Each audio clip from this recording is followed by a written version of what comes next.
Unaware his wife owned the multi-billion-dollar hospital he worked at, Dr. Michael Turner refused to treat her sick mother, but risked everything to help his pregnant mistress deliver her newborn, and what she later did would crush him so deeply that even regret would arrive too late. He walked those hospital halls like a king, crowned by white coats and praise, not knowing the real throne belonged to the quiet woman he kissed good-bye every morning, his wife, Grace. He saved lives with steady hands and steel-sharp confidence. But when her mother arrived gasping for air, trembling and desperate for help, he turned away, unaware he was denying the owner's mother, unaware he was denying his wife's mother. And while Grace's eyes filled with silent ache, Michael hurried instead to his mistress, Vanessa, glowing with pregnancy he hoped would elevate his name, his future, his legacy. But why did Grace never stop him? Why did she swallow pain instead of power? Why did she allow him to deny her mother treatment? Why did a woman who owned everything choose to watch him fall? Viewers know the betrayal, but not yet the motive. Not yet the revenge, not yet the moment everything flips. He saved another woman and her newborn, but could not save himself. And the question that pulls us forward, the one that grips the soul, is this. When a man is blinded by pride, what happens when the woman he underestimated finally opens her eyes? The morning sunlight cut across the marble floor of Crestview Medical like a scalpel, clinical, unforgiving, exposing everything. Doctors moved with purpose.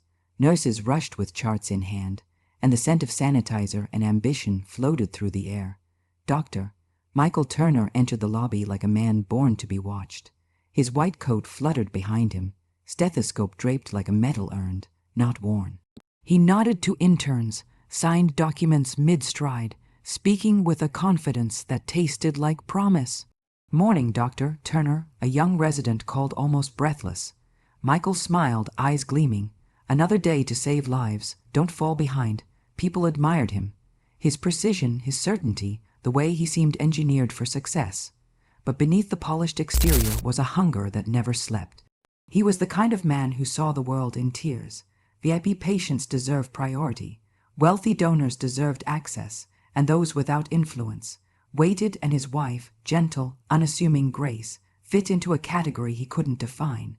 She wasn't dazzling or ostentatious. She wore calm like a garment.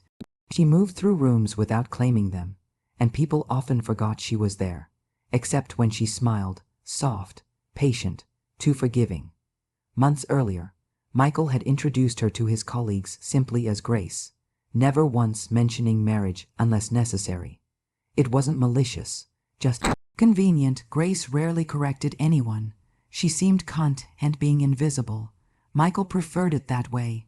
Attention belonged to him, but shadows moved beneath that quietness.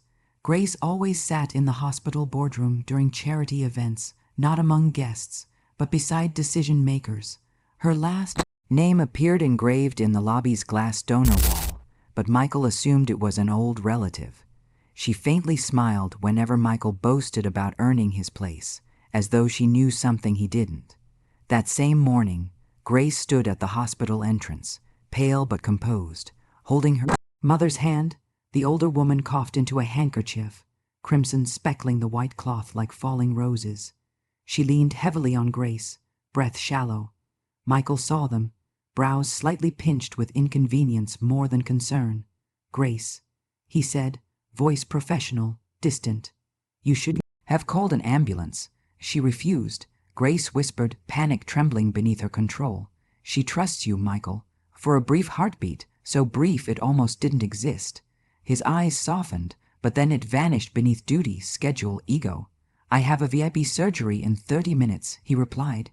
"She'll have to wait like everyone else." Grace's voice cracked. "She's struggling to breathe," he sighed. "Then take her through ER admissions. I can't personally handle every patient, Grace, you know that." Her mother looked up at him, fragile, but dignified. "I don't need special treatment, son. Just compassion." Michael paused just long enough for hope to flicker, and then walked away. Grace held her mother tighter. This was the first cut. The wound would deepen soon.